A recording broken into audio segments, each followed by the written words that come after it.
Hello student, good morning all of you. Now we start chemistry lecture और मैं आपको बता दूं S block, P block, D block and A block ये सारी इंफॉर्मेशन इंट्रोडक्शन मैंने बता दिए थे. ओके वाग good morning. Okay good morning to all. और आज हम स्टार्ट करने वाले हैं इलेक्ट्रॉनिक कॉन्फ़िगरेशन. ठीक है, first will learn electronic configuration, then will learn oxidation state, how to calculate oxidation state. जो डे 1 है, डे 2 है, जब आपके पास जो मटेरियल है वो अभी नहीं बनाना है, मैं बताऊंगा कब बनाना है. पहले मैं आपको सिखाऊंगा, सिखाने के बाद तब मटेरियल को मैं बनवाऊंगा, आपसे बनवा के लूंगा. ओके, तो मैं आपको असाइनमेंट में, होमवर्क में दूंगा, बट कब दूंगा वो मैं आपको टाइम के साथ बताऊंगा. तो उसके लिए आपको थोड़ा वेट करना पड़ेगा. अभी आप सीखो तो मैं आपको जो सिखा रहा हूं उस पर आपको फोकस होना चाहिए. यस ना. तो now heading electronic configuration. Electronic configuration heading is that electronic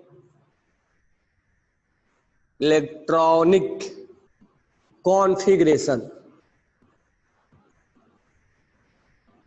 electronic configuration actually जो इलेक्ट्रॉनिक कॉन्फ़िगरेशन है ये 11th क्लास के स्ट्रक्चर ऑफ एटम में पढ़ना है, एटॉमिक स्ट्रक्चर में पढ़ना है. लेकिन हम पीरियोडिक टेबल पढ़ने के लिए या बेसिक फंडामेंटल पढ़ने के लिए हम पहले ही सिखाते हैं. ठीक है, तो इलेक्ट्रॉनिक कॉन्फ़िगरेशन को हम पहले ही सीखेंगे.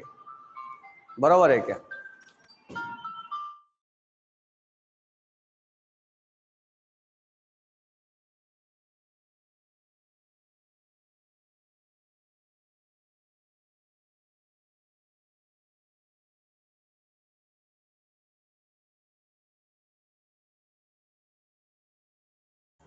हम स्टार्ट करने वाले हैं इलेक्ट्रॉनिक कॉन्फ़िगरेशन. ओके ना. पहले हम समझेंगे व्हाट इज इलेक्ट्रॉनिक कॉन्फ़िगरेशन.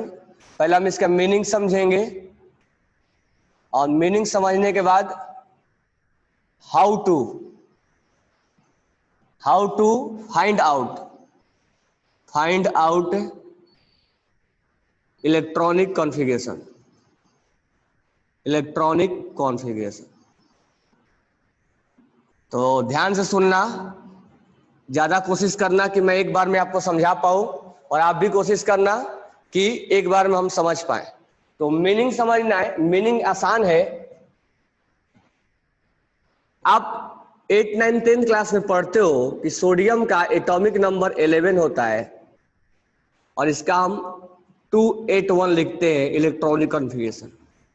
इसका मीनिंग क्या होता है कि ऑर्बिट नंबर 2 में 2 इलेक्ट्रॉन है, ऑर्बिट नंबर 2 में 8 इलेक्ट्रॉन है और ऑर्बिट नंबर 1 में 1 इलेक्ट्रॉन है.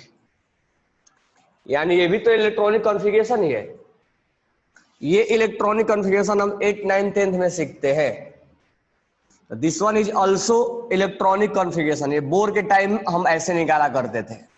तो इलेक्ट्रॉनिक कॉन्फ़िगरेशन इस बारे में जानकारी देता है कि किस ऑर्बिट में कितने इलेक्ट्रॉन प्रेजेंट है.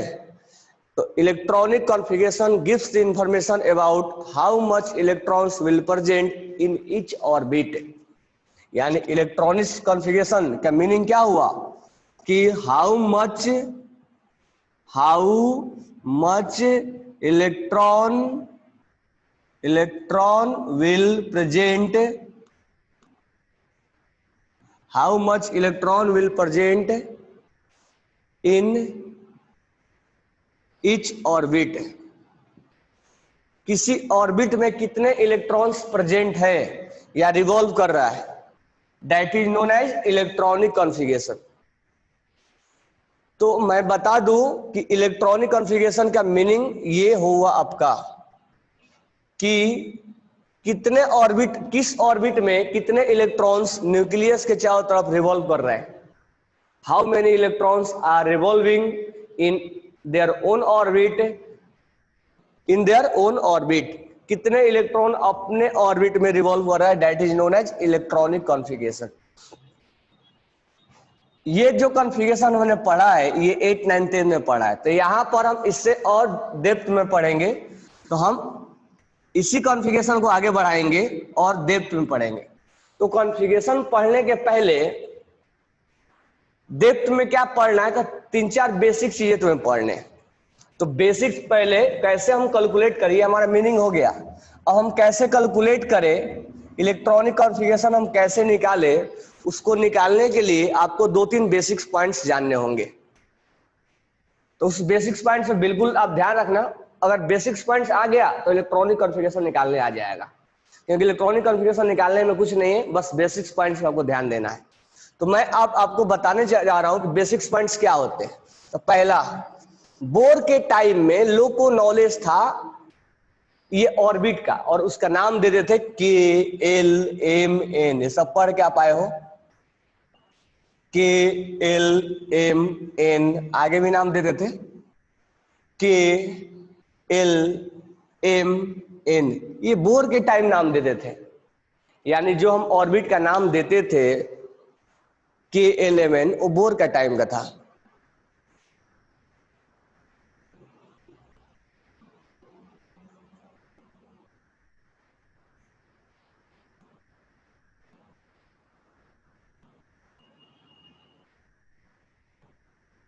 बराबर है क्या? तो बोर के टाइम हम नाम दे देते के एल एम एन, ऑर्बिट का नाम दे देते हम के एल एम एन। लेकिन जैसे जैसे कंसेप्ट आगे बढ़ा केमिस्ट्री का, जैसे जैसे और डेवलपमेंट होता गया केमिस्ट्री के अंदर, तो उसको हम, ये ऑर्बिट का नाम है, तो उसको हम ऑर्बिट का नाम n=1 से देने लग गए। n=1, यानी ये जो है के एल एम, ये ओल्ड वर्जन है। कुल मिला के हम ये बोल सकते हैं ये ओल्ड वर्जन है। अब हम न्यू वर्जन में n=1, n=2, n=3 और n=4, n=5, n=6 ऐसे हम लिखते हैं। यानी मॉडर्न केमिस्ट्री के अंदर, मॉडर्न केमिस्ट्री के अंदर हम जो ऑर्बिट का संख्या है, यानी ऑर्बिट का जो नंबर है, वो n से रिप्रेजेंट करते हैं। यानी n indicate number of orbit. ये n=1 है, यानी ऑर्बिट नंबर 1 है। n=1 मतलब ऑर्बिट नंबर 1, ऑर्बिट नंबर 1, जिसको हम पहले k के नाम से जानते थे। बोर के टाइम में k के नाम से जानते थे। बराबर है क्या? n=2 का मतलब होता है ऑर्बिट नंबर 2, ऑर्बिट नंबर 2, जिसको हम l के नाम से जानते हैं। ऑर्बिट नंबर 3 का मतलब होता है, सॉरी, n=3 का मतलब होता है ऑर्बिट नंबर 3, के एल एम। n=4 में होता है ऑर्बिट नंबर 4, के एल एम एन। ऐसे कंटिन्यू जाता था, लेकिन आज के टाइम में हम के एल एम एन नाम नहीं देते थे, ये बोर का जमाने का है। आज हम मॉडर्न टाइम में एन के नाम से देते हैं। पहले इतना आप नोट डाउन करो।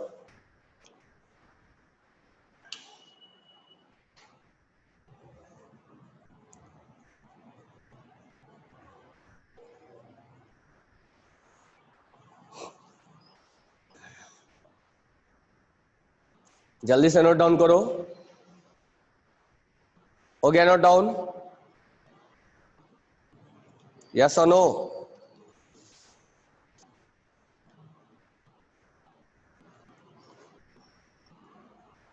प्रणोति yes, Aditi yes, Shivali yes, Sanskriti yes, Gayatri yes, Shraddha taken screenshot, done. Screenshot ले लिए, ओके, ले लो स्क्रीनशॉट। और उसको एक नोट्स बनाने हैं। बराबर है क्या? केवल स्क्रीनशॉट लेने से काम नहीं चलेगा, इसका नोट्स भी चाहिए। हटा दो इसको।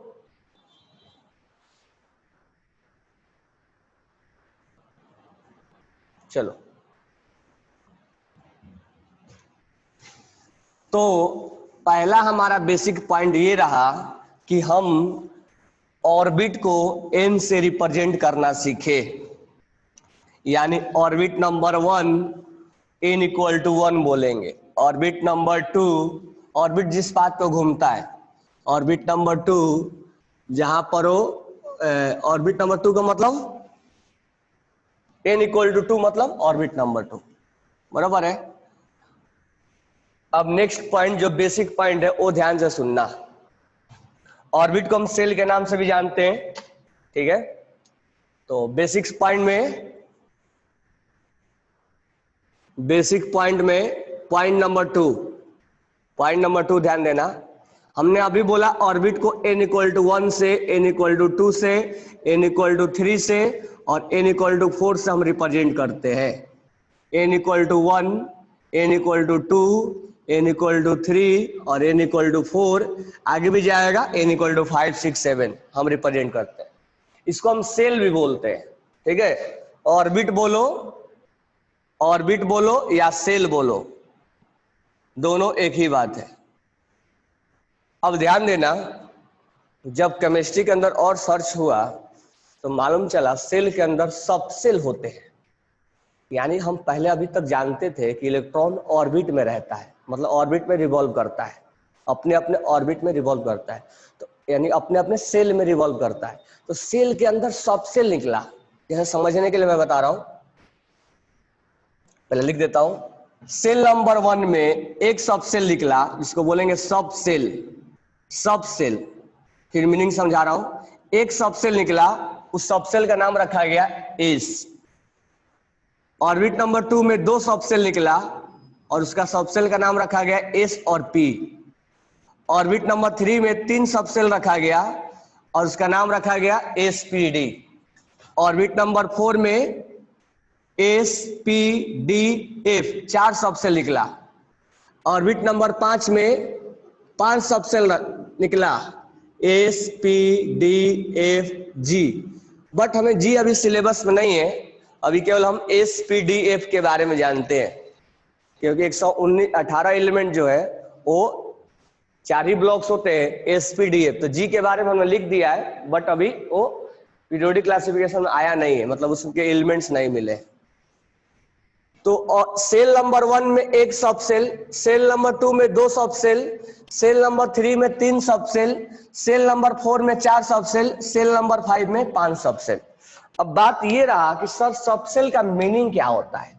तो देखो मैं मीनिंग तुम्हें समझा रहा हूं दूसरे लैंग्वेज में। मीनिंग क्या होता है, तुम मान लो गुड़ावत अभी आए नहीं हो या आए होगे, तो तुम बाहर से कल बिल्डिंग देखते हो कि ये गुड़ावत का बिल्डिंग है, बराबर है क्या।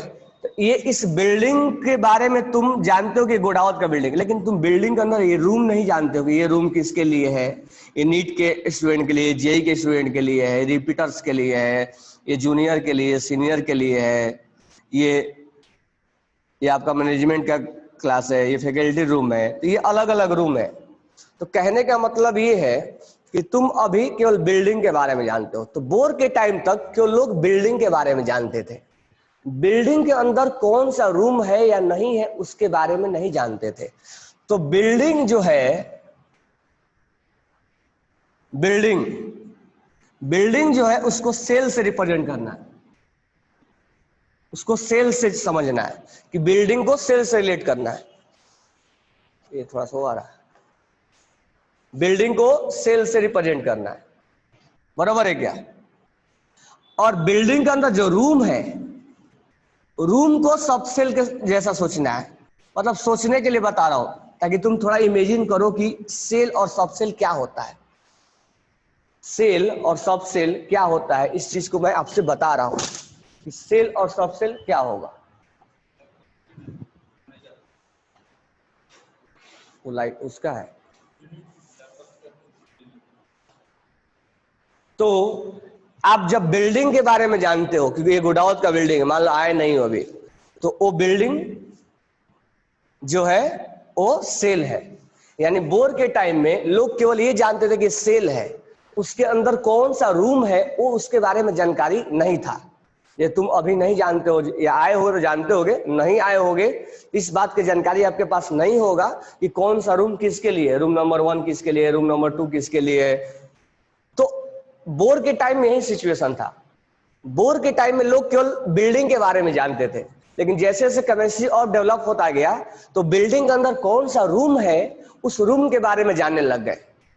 तो लोगों ने बोला कि अब जब आगे और डेवलपमेंट हुआ, जब तुम आने लग गए, लॉकडाउन ओपन हो गया, तो ये तुम समझ में आ गया कि जब तुम पढ़ने लग जाओगे यहाँ पे, ऑफलाइन क्लासेस चलने लग जाएगी, तब तुम्हें समझ में आ जाएगा कि हमारा क्लास इस रूम में, नीट का क्लास यहाँ है, जेई का क्लास यहाँ है, सीनियर यहाँ है, जूनियर यहाँ, रिपीटर्स यहाँ है।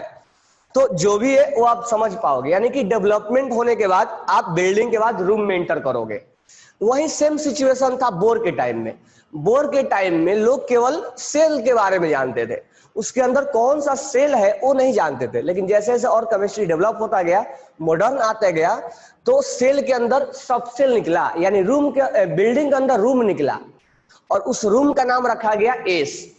तो कुछ समझने के लिए मैं ऐसा लिख दे रहा हूं कि जैसे हमने एक सोसाइटी में विजिट किया, और सोसाइटी में जब विजिट किया तो ये बिल्डिंग नंबर 1 है, मैं ऐसे लिख रहा हूं बिल्डिंग नंबर 1, और बिल्डिंग नंबर 1 के अंदर एक रूम मिला एस नाम का। अब मैं सोसाइटी नंबर उसी सोसाइटी में जा रहा हूं, ये बिल्डिंग नंबर 2 है, बिल्डिंग नंबर 2 है, इसके अंदर 2 रूम मिला, एक एस नाम का और एक पी नाम का। अब मैं बिल्डिंग नंबर 3 में विजिट किया, बिल्डिंग नंबर 3 में विजिट किया, तो बिल्डिंग नंबर 3 में 3 रूम मिला, एस नाम का, पी नाम का और डी नाम का। बिल्डिंग नंबर 4 में हमने विजिट किया तो 4 रूम मिले, S P D F, S P D और एफ। यानी बिल्डिंग को क्या समझना है, बिल्डिंग इज सेल, और ये जो रूम है उसको क्या समझना है, सब सेल। तो ऐसे भी समझ में आता है कि बिल्डिंग के अंदर ही रूम होता है, तो रूम को समझना है सब सेल से, और बिल्डिंग को समझना है सेल से। तो इस सेल के अंदर, यानी सेल नंबर 2 के अंदर 2 सब सेल निकले, एस और पी। सेल नंबर 3 के अंदर 3 सब सेल निकले, एस पी डी। नाम क्यों रखा गया, तो साइंटिस्ट ने नाम रखा है। बिल्डिंग नंबर 4 में 4 रखा गया, एस पी डी एफ। ये पहले राइट डाउन करो। तो ये सब सेल और सेल का मैं आपको मीनिंग समझाया, ये मीनिंग क्या होता है। देखो बनाने के लिए हम कॉन्फ़िगरेशन बना लेंगे आराम से, लेकिन पहले हमें चीजों को थोड़ा मीनिंग समझना होता है कि मीनिंग है क्या, ताकि वो चीजें हमें थॉट बढ़े, उसके तरफ हमारा थिंकिंग बढ़े कि वो है क्या एक्चुअली में। तो आपको समझ में आ गया होगा कि एस ये क्या है, दिस वन इज सब सेल। सब सेल का मीनिंग क्या है, जैसा रूम का मीनिंग निकालते हैं वैसा ही मीनिंग सब सेल का होता है। तो सब सेल मतलब और भी सेल मतलब रूम है, सॉरी सेल मतलब बिल्डिंग, और सब सेल मतलब उसके अंदर का रूम। तो ये सर्च जो जो जो कुछ भी मैं बता रहा हूं सर्च के अकॉर्डिंग बता रहा हूं, बरोबर है क्या। तो सेल नंबर 1 के अंदर एक ही सब सेल निकला, बिल्डिंग नंबर 1 के अंदर 1 रूम, बिल्डिंग नंबर 2 के अंदर 2 रूम, बिल्डिंग नंबर 3 के अंदर 3 रूम, बिल्डिंग नंबर 4 के अंदर 4 रूम, बिल्डिंग नंबर 5 के अंदर 5 रूम, बिल्डिंग नंबर 6 के अंदर 6 रूम। लेकिन उतना हम नहीं जाते, अभी 118 एलिमेंट है, ये समझ में आ गया होगा। अब ध्यान देना, अब पॉइंट नंबर 3। अब अभी अभी हमने बोला कि बिल्डिंग नंबर 1 के अंदर, बिल्डिंग नंबर 1 के अंदर एक रूम है एस नाम का। अब मान लो तुम गोडाउन के कई बिल्डिंग है, कंटिन्यू बिल्डिंग है, तो बिल्डिंग नंबर 1 में एक ही रूम है एस नाम का, तो उसमें कितना स्ट्रेंथ बैठेगा पढ़ने के लिए वो तो फिक्स होना चाहिए ना। तो ये जो एस नाम का रूम है इसके अंदर मैक्सिमम 2 इलेक्ट्रॉन रह पाएंगे। यानी ये भी सर्च करके बताया गया कि जो एस नाम का रूम है उसके अंदर मैक्सिमम 2 इलेक्ट्रॉन रह सकते हैं। चाहे तो खाली रह सकता है, चाहे तो 1 रह सकता है, लेकिन 3 नहीं रह सकता है। ठीक है, तो यानी कि हम इस क्लासरूम में, एस नाम का जो क्लासरूम है या रूम है, इसमें हम मैक्सिमम 2 ही स्टूडेंट को पढ़ा सकते हैं। ये हमारा रूल है, रूल नहीं है, ये इन्वेंशन करके पता लगाया गया है। अब बिल्डिंग नंबर 2 के अंदर, बिल्डिंग नंबर 2 के अंदर 2 रूम था, एस नाम का और पी नाम का। तो एस में मैक्सिमम 2 इलेक्ट्रॉन को रख सकते हैं और पी के अंदर मैक्सिमम 6 इलेक्ट्रॉन को रख सकते हैं। रख सकते हैं, हम जो बोल रहे हैं इसका मतलब वो सर्च करके बताया गया है कि पी के अंदर, इस रूम के अंदर मैक्सिमम 6 इलेक्ट्रॉन स्टडी कर सकते हैं। ये एक रूल है या इन्वेंशन करके पता लगाया गया है। तो कहने का मतलब है कि जो सबसेल है, सबसेल है उसके अंदर मैक्सिमम इलेक्ट्रॉन कितने रह सकते हैं। तो एस रूम जो है उसके अंदर मैक्सिमम 2 इलेक्ट्रॉन रह सकते हैं। पी जो है वो मैक्सिमम 6 इलेक्ट्रॉन रह सकते हैं मैक्सिमम। डी जो है वो 10 इलेक्ट्रॉन रह सकते हैं और एफ जो है 14 इलेक्ट्रॉन रह सकते हैं। जी के बारे में पूछा नहीं जाता है, लेकिन मैं लिख दे रहा हूं, 4 का डिफरेंस लेके जाना है। जी, इसके बाद एच भी आता है, एच में 22 हो जाएगा, लेकिन यहां तक पूछा नहीं जाएगा, हमारा काम का चीज है एफ तक, लेकिन ये 4 का डिफरेंस होता चला जाता है। तो कहने का मतलब ये है कि जब हम बिल्डिंग के बारे में जाने, बिल्डिंग के बाद रूम के बारे में हम जब जाने, ये नीचे वाला दिख नहीं रहा आपको, बिल्डिंग के बारे में जब हम रूम के बारे में जाने, ये मैं ऊपर लिख दे रहा हूं, जी के अंदर मैक्सिमम 18 इलेक्ट्रॉन और एच के अंदर मैक्सिमम 22 इलेक्ट्रॉन। ये काम का नहीं है, हमारे सिलेबस अभी हम तो यहीं तक पढ़ते हैं। तो कहने का मतलब ये ध्यान से समझना कि पहले हमने क्या सीखा कि ये गुड़ावत का बिल्डिंग है, जैसे मैं समझा रहा हूं ऐसे समझना। जो गुड़ावत का बिल्डिंग है, गुड़ावत का बिल्डिंग में ये हमारा रूम है। तो पहले हमें सेल की जानकारी था, बोर्ड तक के, बोर्ड के बाद आगे बढ़ा मॉडर्न में, जब आगे मॉडर्न में बढ़ा तो रूम के बारे में जानकारी हुआ। यानी जब हम और क्लास आने लग गए तो हमें समझ में आ गया कि गुड़ावत के अंदर ये रूम है, रूम नंबर 1 2 3 है, यानी सबसेल के बारे में जानकारी हो गया। यानी सबसे पहले हमें बिल्डिंग के बारे में जानकारी हुआ, बिल्डिंग के बारे में जानकारी हुआ, बिल्डिंग के बाद रूम का जानकारी हुआ, यानी सेल के बारे में जानकारी हुआ। तो सेल के बारे में जानकारी कब तक था? बोर के टाइम तक था। बोर के उस सेल के बाद अब किस में आ गए? सब सेल में आ गए, यानी सब सेल किसके बराबर है? रूम के बराबर है। अब इस रूम में मैक्सिमम कितने स्ट्रेंथ स्टूडेंट का पढ़ सकते हैं वो हमने पता लगाया। तो यानी मैक्सिमम इलेक्ट्रॉन कितने रह सकते हैं वो हमने पता लगाया। तो पता चला कि एस नाम का जो रूम है, चाहे वो यहाँ का एस हो, चाहे यहाँ का एस हो, चाहे यहाँ का एस हो, चाहे यहाँ का एस हो, अगर ओ एस नाम का रूम है तो उसके अंदर मैक्सिमम 2 ही इलेक्ट्रॉन रह सकते हैं। यानी बिल्डिंग के अंदर जब पता लगाया गया तो जो एस नाम का रूम था वो मैक्सिमम 2 ही इलेक्ट्रॉन या 2 स्टूडेंट को पढ़ाता था। तो ये मालूम चला कोई भी बिल्डिंग हो, रूम अगर एस है तो 2, अगर पी है तो 6, डी है तो 10 और एफ है तो 14। कहने का मतलब ये इतना स्टूडेंट को और रूल बन गया हमारा कि हम इस रूम में इतना ही स्टूडेंट को पढ़ा सकते हैं। यानी कहने का मतलब ये है कि इस सबसेल में, इस रूम में हम मैक्सिमम 2 ही इलेक्ट्रॉन को रख सकते हैं, 2 से ज्यादा नहीं रख सकते। ये रूल है, ये रूल नहीं मतलब ये इन्वेंशन करके पता लगाया गया है। हाँ, 2 से कम रख सकते हैं हम, चाहे तो हम 1 रख सकते हैं, 0 रख सकते हैं, 2 से ज्यादा नहीं रखेंगे। समझ में आ गया?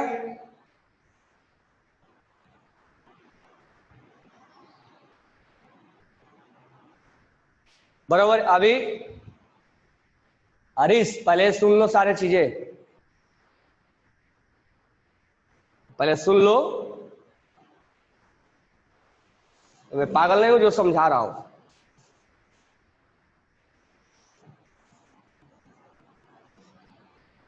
तो ये बिल्डिंग है और ये बिल्डिंग के अंदर क्या है? रूम है और ये सबसेल है। तो आपको सब समझ में आ गया होगा, बिल्डिंग है और ये रूम है। रूम के अंदर क्या है? मैक्सिमम स्ट्रेंथ कितना है ये हमने पता लगाया।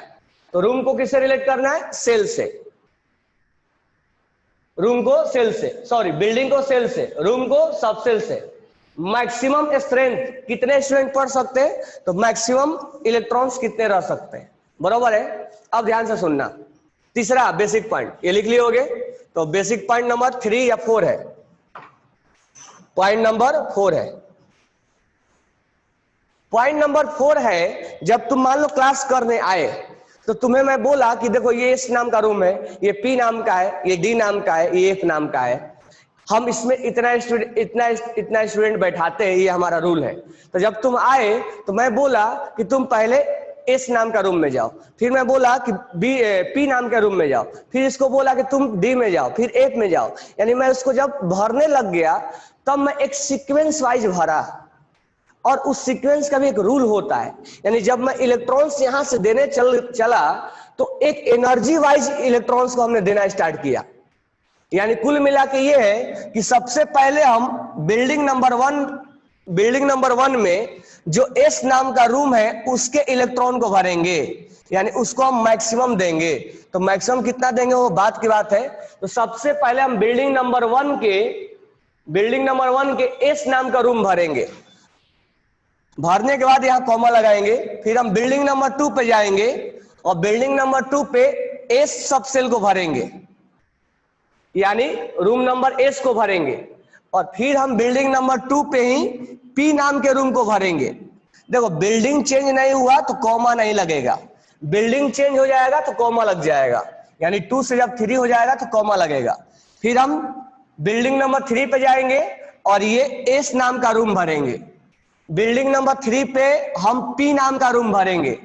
लेकिन ये जो भरा जाता है, ध्यान रखना, ये एनर्जी के अकॉर्डिंग भरा जाता है, ये ऐसा कोई सीक्वेंस नहीं होता है। अभी तक तो सीक्वेंस चला, अब सीक्वेंस हो जाएगा डिस्टर्ब, क्योंकि 3s के बाद भरा जाता है 4s, इसको पहले भर दिया जाता है और इसको बाद में भरा जाता है। अब ऐसा क्यों?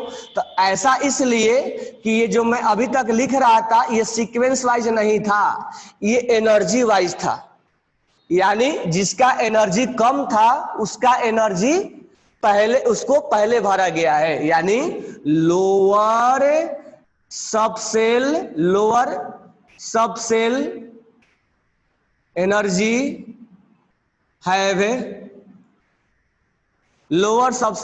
हैव लोअर सबसेल एनर्जी, ऐसे लिखो, lower energy subshell will fill first. ये भी सर्च के अकॉर्डिंग है। सर हमें कैसे मालूम चला किसका लोअर है किसका नहीं? मैं बताऊंगा, पहले आप चीजों को समझो, बेसिक्स पॉइंट समझो। तो सबसे पहले आप किसको भरोगे? 1s को, फिर किसको भरोगे? 2s को, फिर किसको भरोगे? 2p को, फिर बिल्डिंग नंबर 3 में 3s को, फिर 3p को। यहां पर ये 4s को पहले और 3d को बाद में भरा जाता है, क्योंकि 4s का एनर्जी कम होता है, 3d का एनर्जी ज्यादा होता है। तो ये रूल नहीं था कि सीक्वेंस वाइज भरना है, रूल ये था कि जिसका एनर्जी कम होता है उसका हम पहले भरते हैं। सर हमें कैसे मालूम चलेगा कि एनर्जी किसका कम है? मैं सब बताऊंगा किसका एनर्जी किसका कम है। मैं यहीं तक अभी आपको रोक रहा हूं, क्योंकि आगे अभी बताऊंगा, तो इतना तक मैं अभी रोक रहा हूं। तो बेसिक्स पॉइंट्स में यहां तक आपको मैं सिखाया, तो फिर से समराइज कर दे रहा हूं, यही 4 बेसिक्स पॉइंट्स आपको जानना है। इसके बाद मैं इलेक्ट्रॉनिक कॉन्फ़िगरेशन स्टार्ट कर दूंगा, ठीक है? अब यहां ध्यान देना, सबसे पहला, अब समराइज कर दे रहा हूं, ध्यान से सुनना, क्योंकि यही मेरे को बेसिक्स पॉइंट समझाने होते हैं। और मैं स्टार्टिंग से ही बोला था कि आप अच्छे से समझना इस चीज को, मैं समझाने की कोशिश करूंगा, आप एक बार में समझने की कोशिश करना। मैं स्टार्टिंग में ही आपसे बोला था।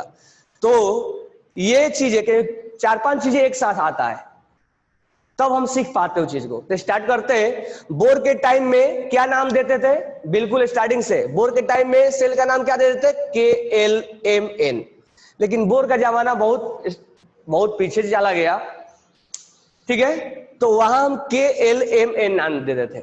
लेकिन आज मॉडर्न में हम क्या नाम देते हैं? N=1, N=2, N=3, N=4। यानी सेल का जो नाम है वो N से रिप्रेजेंट करते हैं। N=1, N=2, यानी बिल्डिंग के नाम को हम N=1, N=2, N=3 देते हैं।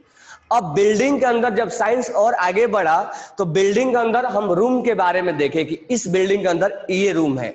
तो बिल्डिंग नंबर 1 के अंदर, सेल भूल जाओ अभी, बिल्डिंग नंबर 1 के अंदर एक रूम है एस नाम का। बिल्डिंग नंबर 2 के अंदर 2 रूम है एस और पी नाम का। बिल्डिंग नंबर 3 के अंदर 3 रूम है SPD नाम का। बिल्डिंग नंबर 4 के अंदर 4 रूम है SPD नाम का। बिल्डिंग नंबर 5 के अंदर, सॉरी, SPDF नाम का। बिल्डिंग नंबर 5 के अंदर SPDFG। तो जी तो हमें नहीं पढ़ना है, तुम अभी पीरियोडिक टेबल में तुम्हें मैं बताया 4 ही ब्लॉक होता है SPDF, इसीलिए ब्लॉक्स इसी के नाम पे पढ़ा हुआ है। तो मैं सब कुछ आंसर का खुलासा यही से हो जाएगा कि क्यों एस नाम पड़ा हुआ है, क्यों पी पड़ा हुआ है। जो हम बोला करते थे कि लास्ट इलेक्ट्रॉन डी में आता है, सब कुछ यहीं से आएगा। तो कहने का मतलब ये बहुत एक्सेस इंपॉर्टेंट है ये तुम्हारे लिए। तो ये आपको समझ में आ गया कि एसपीडीएफ क्या लिखा हुआ, सबसेल क्या होता है। सबसेल मतलब रूम के बदले लिखा गया है। अब एक रूम में मैक्सिमम कितने इलेक्ट्रॉन या कितने स्ट्रेंथ स्टूडेंट को पढ़ाया जा सकता है, तो उसका भी एक क्राइटेरिया है। हम जितना मर्जी करें उतना नहीं रह सकते। तो एस नाम का जो रूम है वो 2 ही स्टूडेंट को स्ट्रेंथ को बढ़ा सकता है। पी नाम का जो है, चाहे वो एस यहाँ का हो, चाहे एस यहाँ का हो, चाहे एस यहाँ का हो, चाहे एस यहाँ का हो, कहीं का एस रहने दो, वो 2 ही स्टूडेंट को पढ़ा सकता है। पी जो रूम है उसके अंदर 6 स्टूडेंट को हम पढ़ा सकते हैं। डी जो रूम है उसके अंदर मैक्सिमम 10 स्टूडेंट को पढ़ा सकते मैक्सिमम। और एक जो है मैक्सिमम 14 इलेक्ट्रॉन को पढ़ा सकता है। मिनिमम कितना भी हो सकता है, चाहे तो हम नहीं पढ़ाए उसमें, हम खाली रखें। लेकिन एफ में 15 स्टूडेंट को हम नहीं पढ़ा सकते हैं। एस में हम 3 स्टूडेंट को नहीं पढ़ा सकते, ये हमारा कंडीशन है। यानी एस जो सबसेल है उसके अंदर 2 इलेक्ट्रॉन को हम रख सकते हैं। पी के अंदर मैक्सिमम 6 इलेक्ट्रॉन को रख सकते हैं। डी के अंदर मैक्सिमम 10 इलेक्ट्रॉन को रख सकते हैं। और एफ के अंदर 14 इलेक्ट्रॉन को रख सकते हैं। 4 का डिफरेंस आ रहा है। एक जी और एच का पूछा जाएगा तो जी और एच का आप निकाल लोगे। 4 का डिफरेंस ये पूछा जाएगा नॉर्मली, लेकिन हम इसको कॉन्फ़िगरेशन में यूज नहीं करने वाले। अब बात रहा, हमने रूम के बारे में जाना, बिल्डिंग के बारे में जाना, रूम के बारे में जाना, रूम में कितने स्टूडेंट पढ़ सकते हैं इसके बारे में जाना। अब जब स्टूडेंट पढ़ने आए तो किस रूम में किसको पहले पढ़ाया जाए, ये हमारा हमने मैनेजमेंट किया। तो यानी सबसे पहले रूम नंबर 1 में एस, बिल्डिंग नंबर 1 में एस नाम का जो रूम था उसमें हमने पढ़ाया।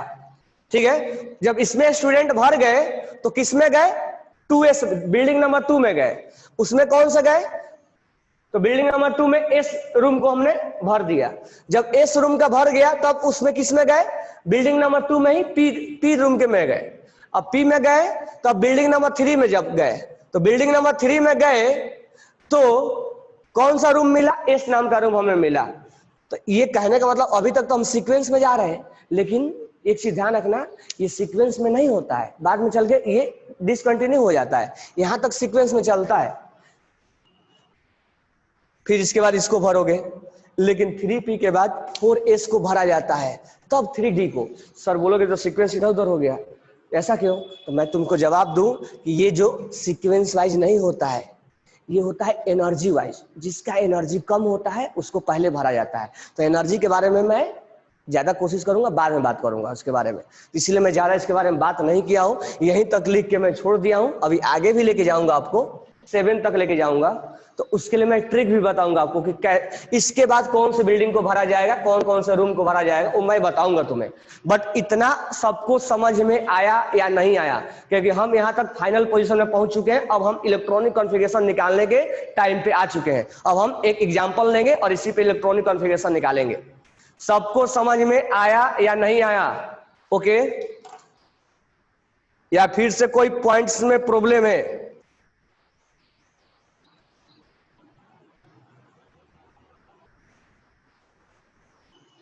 हरीश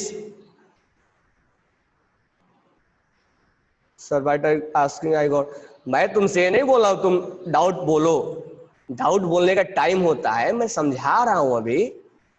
ठीक है, फ्लो टूट जाता हमारा, तो समझा रहा हूं, उसको समझो। और समझने के बाद जैसे अभी मैं बोला कोई डाउट है क्या, तब अभी बोलो तुम्हारा डाउट क्या है।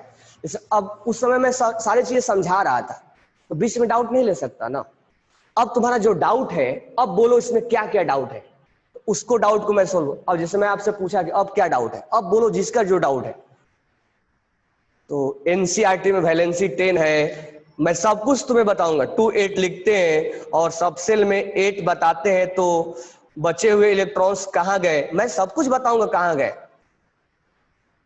3s whose strength is more, 3s and 4s। 3s को पहले भरते हैं, उसका स्ट्रेंथ भी ज्यादा होता है। ये भी सारे चीजें क्लियर होगा। अभी ये क्लियर हुआ या नहीं हुआ?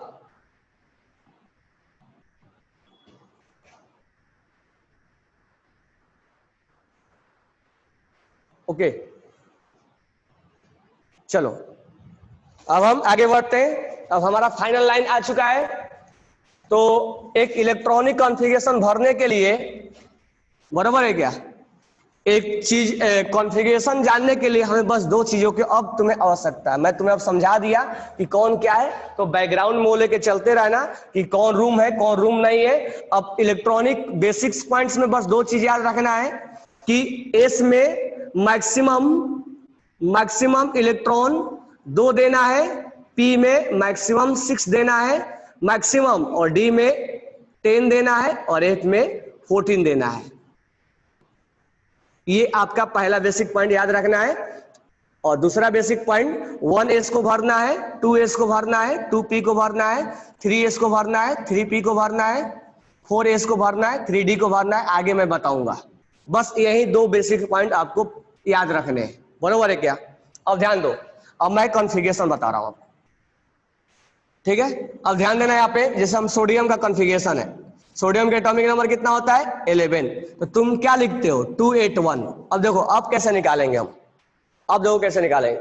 पहले चलो हम जैसे समझा रहे वैसे समझना, अब समझाने का तरीका तो मैं चेंज कर रहा हूं। मान लो तुम्हारे पास 11 रुपया है पैकेट में, इलेक्ट्रॉन मतलब रुपया है तुम्हारे पास, ठीक है? इलेक्ट्रॉन मतलब रुपया है तुम्हारे पास। अब तुम गए टेम्पल नंबर 1, अब बिल्डिंग को टेम्पल से कन्वर्ट कर दो। तुम गए टेम्पल नंबर 1 पे, तो this one is temple number 1। Temple number 1 पे एक भिखारी मिला एस नाम का, टेम्पल नंबर 1 पे एक भिखारी मिला एस नाम का। वो कितना रुपया मांग रहा है? 2 रुपया मांग रहा है। ये जो भिखारी है वो इतने इतने रुपया मांग रहे हैं, उससे ज्यादा नहीं मांगते और उससे कम भी नहीं मांगते। तो सबसे पहले हमारे पैकेट में 11 रुपया है, टेम्पल नंबर 1 पे गए, एस नाम का भिखारी मिला, 2 रुपये मिला, हमारे पैकेट में 11 रुपया है। तो हम क्या करेंगे? इसको 2 रुपया दे देंगे। भिखारी भी ईमानदार है क्योंकि ये 2 ही रुपया मांग रहा है, वो ये नहीं देख रहा है कि सामने वाले के पास पैसा ज्यादा है इसलिए हम ज्यादा मांग, नहीं, वो 2 रुपया ही मांग रहा है। तो हमारे पैकेट में 11 रुपया था, हमने इसको 2 रुपया दे दिया, तो हमारे अब पैकेट में 9 रुपये बच गए, 9 रुपीज अब बच गए। तो हम अब टेम्पल नंबर 2 पे विजिट किए। टेम्पल नंबर 2 पे जाते समय कॉमा लगा देंगे, एक टेम्पल से दूसरे टेम्पल जाते समय कॉमा लगाना है। यहां पर एस नाम का एक भिखारी है, ये भी भिखारी 2 रुपया ही मांग रहा है और हमारे पैकेट में 9 रुपीज पड़े हुए हैं। तो हम इसको मैक्सिमम दे देंगे, मैक्सिमम 2 रुपीज दे देंगे। 2 से या तो ज्यादा देंगे ना तो कम देंगे। यानी कहने का मतलब ये है कि सामने वाला अगर 2 रुपया मांगता है और हमारे पास 9 रुपीज है तो उसको हम 2 रुपया ही देंगे, ना तो कम देंगे ना तो ज्यादा देंगे। हमारे लाइन पे ध्यान देना मैं क्या बोल रहा हूं। उसके बाद यहाँ पर 2p, यहाँ कॉमा नहीं लगाएंगे, जब तक टेम्पल चेंज नहीं होगा तब तक कॉमा नहीं लगाना है, चाहे भिखारी चेंज हो जाए। तो यहां पर ये P नाम का भिखारी है, P नाम का भिखारी कितना मांग रहा है? 6 रुपीज, लेकिन हमारे पास कितना था? 7 रुपीज। तो हमारे पास उससे ज्यादा है, तो हम इस कंडीशन में क्या करेंगे? उसको मैक्सिमम देंगे 6। बरोबर है? अब हमने दे दिया 6, अब हमारे पास बच गए 1 रुपीज। अब हम गए टेम्पल नंबर 3 पे। टेम्पल नंबर 3 पे कौन भिखारी मिला? एस नाम का। कितना चिल्ला रहा है? 2 रुपया दे दो, 2 रुपया दे दो, लेकिन हमारे पास कितना है? 1 ही रुपया है। तो 1 रुपया है तो खुद जाके उधार नहीं लेके आएंगे ना हम, कि चलो हम उधार लेके आते तब उसको 2 रुपया देते हैं, खुद भी भिखारी बन जाना पड़ेगा। बरोबर है क्या? तो हमारे पास 1 रुपया है तो चिल्ला रहा है ये 2 रुपया, लेकिन इसको हम दे देंगे 1 रुपये। मैंने आपको सिखाते समय बोला था कि हमारा मर्जी है, 2 से ज्यादा नहीं रख सकते, 2 से कम हमारा मर्जी है, रखेंगे। अब स्टूडेंट है ही नहीं तो इसमें एक ही स्टूडेंट को मैं पढ़ाऊंगा। बराबर है क्या? तो इसको 2 रुपया नहीं है हमारे पास, तो 1 ही रुपया है, तो 1 रुपया दे देंगे। अब हमारे पास पैकेट हो गया खाली और हम चुपचाप घर चले आएंगे, आगे नहीं बढ़ेंगे क्योंकि पैसा हुआ समाप्त। चुपचाप घर वापसी कर लेना है, आगे टेम्पल पे नहीं जाना है, आगे ज्यादा भगवान के दर्शन नहीं करने हैं, तो यहीं से वापस चले आना है। तो ये वापस चले आना आपको। बरोबर है? अब थोड़ा ध्यान से समझो, पहले के कॉन्फ़िगरेशन में और अभी के कॉन्फ़िगरेशन में तुम क्या क्या सीखे, तो ध्यान से सीखना देना।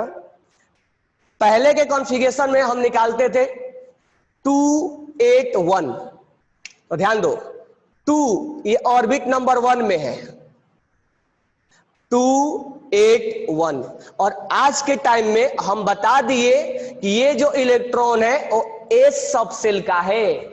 This electron is belongs to S subshell, क्योंकि बोर के टाइम में सबसेल का नॉलेज नहीं था, मॉडर्न टाइम में सबसेल का नॉलेज आया। ये 8 इलेक्ट्रॉन में से 2 जैसा हमने बोला, कोई बाहर से बोला कि 8 स्टूडेंट इस गोडाउन में पढ़ते हैं, लेकिन अब क्या बोलेंगे कि 8 में से 2 स्टूडेंट इस रूम में पढ़ते हैं, इस सब सेल में पढ़ते हैं, और 6 स्टूडेंट पी सब सेल में पढ़ते हैं, मानी पी रूम में पढ़ते हैं। यानी ये 8 स्टूडेंट में पार्टीशन कर दिया कि 2 स्टूडेंट इस नाम का रूम में पढ़ते हैं और 6 स्टूडेंट पी नाम के रूम में पढ़ते हैं। तो मुझे एक स्टेटमेंट सही सही बताना, कौन सा स्टेटमेंट बिल्कुल क्लियर कर मैं बोल रहा हूं। मैं बोला कि गोडावत में 8 स्टूडेंट पढ़ रहे हैं, और मैं दूसरा स्टेटमेंट बोला कि गोडावत में इस नाम के रूम में 2 स्टूडेंट पढ़ रहे हैं और पी नाम के रूम में 6 स्टूडेंट पढ़ रहे हैं। तो कौन सा क्लियर चीजें बताया, फर्स्ट स्टेटमेंट या सेकंड स्टेटमेंट? सेकंड वाला क्लियर बताया ना। तो वही बोर के टाइम में ये था, बोर के टाइम में ऑर्बिट नंबर 2 में 2 इलेक्ट्रॉन बताया, 8 इलेक्ट्रॉन बताया जाता था। लेकिन मॉडर्न टाइम में ये बताने लग गया कि 8 इलेक्ट्रॉन में से 2 इलेक्ट्रॉन एस सब सेल में है और 6 इलेक्ट्रॉन पी सब सेल में है। यानी और चीजें डिफरेंशिएट कर दिया। और ये 1 ये केवल ऑर्बिट के बारे में जानकारी था, लेकिन मॉडर्न टाइम में जो एक इलेक्ट्रॉन है वो एक इलेक्ट्रॉन को हमने ये बोल दिया कि एस सब सेल का है। यानी हम अब इस इलेक्ट्रॉन को, और बोर को केवल इतना मालूम था कि ऑर्बिट नंबर 3 का है, और मॉडर्न टाइम में इतना मालूम है कि ये ऑर्बिट नंबर 3 के एस नाम का रूम का, यानी एस सब सेल का है। अभी और कुछ मालूम है, मैं अभी आगे डिटेल में नहीं जा रहा हूं, अभी बहुत कुछ इसमें हम निकाल के लेके आएंगे इसके बारे में। अभी क्लॉक वाइज है, एंटी क्लॉक वाइज है, किस डायरेक्शन में है, तो बोर को चीजें बहुत ज्यादा नहीं मालूम था। ये चीजें, बहुत सारी चीजें। अब मेरे को बताओ, ये सोडियम का लास्ट इलेक्ट्रॉन तुमने किसको दिए? एस को दिए। लास्ट इलेक्ट्रॉन किसको दिए? एस को दिए। दिए या नहीं दिए? इसीलिए ये सोडियम एस ब्लॉक से बिलोंग करता है, जबकि बोर को एस ब्लॉक का कोई नॉलेज नहीं था। यानी S block, P block, D block, A block के बारे में बोर नहीं जानता था। बरोबर है क्या? तो उसके बाद का कहानी है कि लास्ट इलेक्ट्रॉन हमने एस को दिया है, इसीलिए ये एलिमेंट जो है एस ब्लॉक को बिलोंग करेगा। यानी लास्ट इलेक्ट्रॉन जिसको हम भरेंगे वो उसी ब्लॉक से बिलोंग करेगा। इस चीज पे हर बार आप प्रकाश डालना, प्रकाश डालना मतलब हर बार एनालिसिस करना कि लास्ट इलेक्ट्रॉन जिसको हमने दिया है उससे बिलोंग कर रहा है कि नहीं कर रहा है। समझ में आ गया? बोर के टाइम का और अभी के टाइम का। ठीक है, जितना मैं बता रहा हूं उतना समझ में आया कि नहीं? थोड़ा कॉम्प्लेक्स टाइप का, इसलिए मैं पार्शियलेट अलग अलग करके बता रहा हूं। मैं अब दूसरा कॉन्फ़िगरेशन ले रहा हूं, ध्यान देना। अब चलो नाइट्रोजन का निकालते हैं, पहले छोटा जोड़ा निकालते हैं। नाइट्रोजन का होता है 7 होता है। तो सबसे पहले बिल्डिंग ना टेम्पल नंबर 1 पे गए, कौन सा भिखारी मिला? जल्दी बोलो। टेम्पल नंबर 1 पे गए, कौन सा भिखारी मिला? एस नाम का। कितना मांग रहा है? 2 रुपीज। हमारे पास कितना है? जितना एटॉमिक नंबर है उतना है। तो हमारे पास 7 रुपीज है और इस 2 रुपीज मांग रहा है। कितना दे देंगे? 2 दे देंगे इसको। कितना बच गया हमारे पास? 5 रुपया। अब आगे बढ़ जाएंगे, टेम्पल नंबर 2 पे गए, कौन सा भिखारी मिला? इस नाम का। कितना मांग रहा है? 2 रुपीज। हमारे पास कितना है? 5 रुपीज। कितना दे देंगे? 2 रुपीज, क्योंकि हमारे पास मैक्सिमम अवेलेबल। 5 मत दे देना, क्योंकि ये 2 ही रुपये मांगता है, ईमानदार है। 2 रुपये से इसको ज्यादा नहीं चाहिए। तो हमारे पास अब कितना बच गया? 3। अब हम टेम्पल नंबर 2 पे ही है, अभी कॉमा नहीं लगाएंगे क्योंकि टेम्पल हमने नहीं चेंज किया है। टेम्पल नंबर 2 पे पी नाम का एक भिखारी मिला। कितना मांग रहा है? 6 रुपीज। हमारे पास कितना है? 3। मांग रहा है 6 और है 3। तो या तो किसी से उधार लेके तब हमें देना पड़ेगा, तो काम हम करेंगे नहीं। ठीक है, तो जितना बचा है उतना ही बोलेंगे, देखो भैया इतना ही बचा हुआ है, इतना ही लेके काम चलाओ, हमारे पास 6 नहीं है। तो कहने का मतलब ये है कि अपने अकॉर्डिंग मैक्सिमम रुपीज का अनाउंस करता है, लेकिन हमारे पास अगर उससे कम है तो उससे कम देके हम चले आएंगे। अब हमने 3 रुपीज दे दिया है, 0, और घर वापसी चलाना है। आगे किसी को नहीं भरना है। सर आगे इसको लिखना है क्या? 2p के बाद 3s लिखना है क्या? नहीं। जब अब पैसा खत्म, वहीं पे हमारा कॉन्फ़िगरेशन खत्म, समाप्त, यहीं पे बॉक्स क्लोज कर देना है। तो कहने का मतलब ये हुआ कि तुम, अब बोर्ड से मैं रिलेट कर रहा हूं, तुम पहले कैसे निकालते थे? 2 और 5। तो अब मैं क्या बोल रहा हूं कि 2 और 5, अब पहले बोला जाता था कि ये के सेल में है और ये के और ये एल में है। अब क्या बोला जाएगा कि ये ऑर्बिट नंबर 1 में 2 इलेक्ट्रॉन है और वो एस सब सेल में है। ये 5 इलेक्ट्रॉन में से 2 इलेक्ट्रॉन एस में है और 3 इलेक्ट्रॉन पी में है, यानी एस सब सेल में है। यानी पहले केवल ये बोला जाता था कि गोडावत के बिल्डिंग नंबर 2 में 5 स्टूडेंट पढ़ते थे, और अब ये बोला जाता है कि गोडावत के बिल्डिंग नंबर 2 के एस रूम में 2 स्टूडेंट पढ़ते हैं और पी रूम में 3 स्टूडेंट पढ़ते हैं। यही और क्लियरिटी आता गया, यानी डेवलपमेंट केमिस्ट्री के अंदर बढ़ता गया, ये हमें डेवलपमेंट मिलता गया। ये चीजें सबको समझ में आया या नहीं आया? अभी बाकी चीजें बहुत सारी चीजें अभी समझाना है। अब मुझे बताओ, ऑब्जर्व करो, प्रकाश डालो कि लास्ट इलेक्ट्रॉन तुम लोग किसको दिए? पी को दिए या नहीं दिए? तो इसीलिए nitrogen belongs to P block, nitrogen belongs to P block. लेकिन बोर को मालूम था क्या कि पी ब्लॉक से बिलोंग करता है? बोर को तो पी ब्लॉक भी नहीं मालूम था कि ब्लॉक भी कुछ होता है, सबसेल भी होता है कुछ। तो बोर को सबसेल की जानकारी नहीं था। अभी सबसेल ही नहीं बताऊंगा, अभी बहुत सारी चीजें इसमें बताऊंगा। Okay, have any doubt then tell me, otherwise homework लिखो। कल के टाइम आप होमवर्क लिख लो। एटॉमिक नंबर 1 to 36 है। अच्छा, मैं कहां तक लिखवाया हूं? 3D तक ना। 3D के बाद लिख लेना 4P के बाद 5S, ये लिख लेना। इस तरह से आपको भरना है, यहां तक भरना 1 to 38 तक निकाल के लाना। या यहाँ 5S के बाद एक और लिख लो 4D, यहां तक लिख लेना। यहां तक 40 तक हो जाता है। यहां तक लिख लोगे तो एटॉमिक नंबर 40 तक कंप्लीट हो जाता है। तो कल आप एटॉमिक नंबर 1 से 40 तक का इलेक्ट्रॉनिक कॉन्फ़िगरेशन लेके लाओगे ऐसे। एक मैं बता दे रहा हूं कैसे लिखोगे। जैसे हाइड्रोजन का 1 होता है तो 1S1, हीलियम का 2 होता है तो 1S2, लिथियम का 3 होता है तो 1S2 2S1। एक एक्सेप्शन आता है ये हीलियम का। हीलियम का इलेक्ट्रॉन जो है वो एस में आता है बट पी में रहता है, तो सब कल अलग से डिस्कशन करूंगा। तो आपका होमवर्क ये है कि एटॉमिक नंबर 1 से 40 तक का इलेक्ट्रॉनिक कॉन्फ़िगरेशन निकालना है, इलेक्ट्रॉनिक कॉन्फ़िगरेशन निकालना है। मैं बता दिया कैसे आपको निकालना है, ऐसे निकालना है, ठीक है। कल मैं वही 1 से 30 नहीं, 1 से 40 तक, 1 से 40 तक आपको निकालना है। कल मैं इसको डिस्कस करूंगा। मैं 1 से 40 तक बोर्ड पे निकाल के दिखाऊंगा, उसमें 1-2 एक्सेप्शन भी है, वो कल मैं डिस्कस करूंगा और आप निकाल के लाओगे। और मेरे को ये बताओ सबको ये चीजें समझ में आया या नहीं आया, क्योंकि बहुत इंपॉर्टेंट चीज है, समझना जरूरी है। ये निकालना बहुत आसान है, ये निकालना के प्रोसेस, लेकिन इसके पीछे जो स्टोरी है क्या है क्या नहीं है, चीजें को डेप्थ में जाना कि इलेक्ट्रॉन्स है, सबसेल क्या होता है, सबसेल का मीनिंग क्या होता है, वो चीजें तुम्हें समझ में आया या नहीं आया। चलो हरीश बोलो क्या है तुम्हारा डाउट? अब एनसीईआरटी में क्या लिखा हुआ है?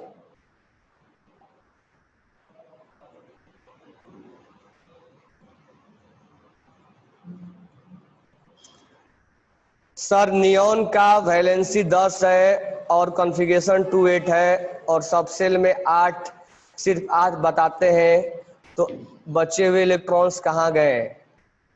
बरोबर, चलो मैं नियॉन का निकाल ही दे रहा हूं, देख लो नियॉन का कैसे निकाला जाएगा।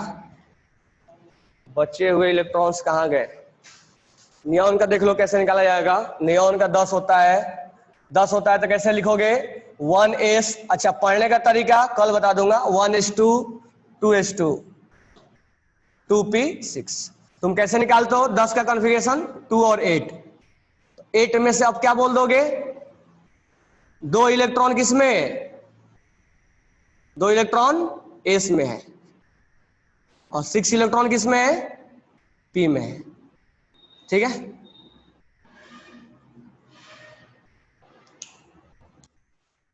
तो लास्ट इलेक्ट्रॉन किसको दिए? पी को, इसलिए किस ब्लॉक से बिलोंग करेगा? पी ब्लॉक से।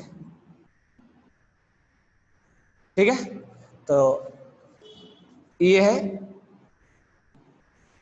ये तुम पहले जानते थे, अब ऐसे निकालोगे, बरोबर है? समझ में आ गया? हरीश, समझ में आया? Okay, thanks to all.